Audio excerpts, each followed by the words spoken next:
आज बनवूया chicken fry. इथे मी चिकनचे हे छोटे छोटे पीसेस करून घेतले आणि 1 पाव चिकन आणले, ते स्वच्छ धुवून घेतलं। आता चिकन मॅरिनेट करून घेते। त्यासाठी मी इथे लाल तिखट,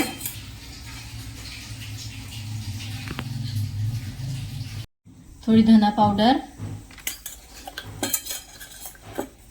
हळद पावडर आणि एमडीचा चिकन मसाला घेतलाय थोडा,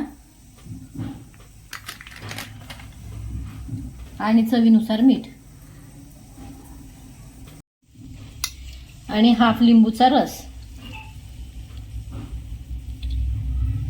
हे सर्व मिक्स करून मॅरिनेट होऊ देते।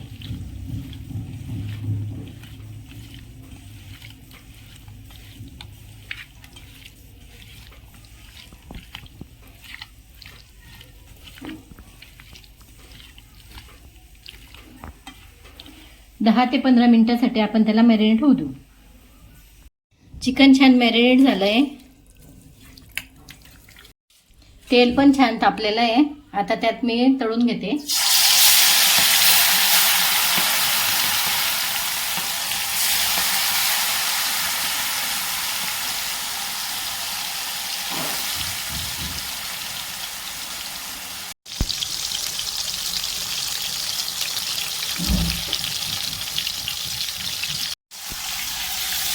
दोघं बाजू छान परतून फ्राय करून घेऊ। जोपर्यंत ते छान कुरकुरीत होत नाही तोपर्यंत छान फ्राय करून घेऊ।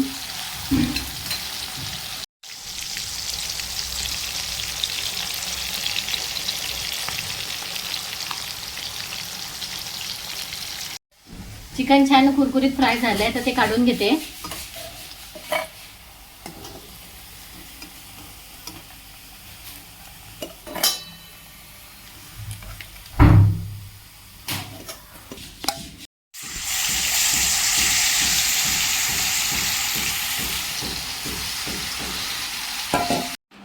चिकन छान कुरकुरीत फ्राय झालेलं आहे बघा। आता त्यावर कोथिंबीर टाकते आणि खाण्यासाठी तयार झालं चिकन।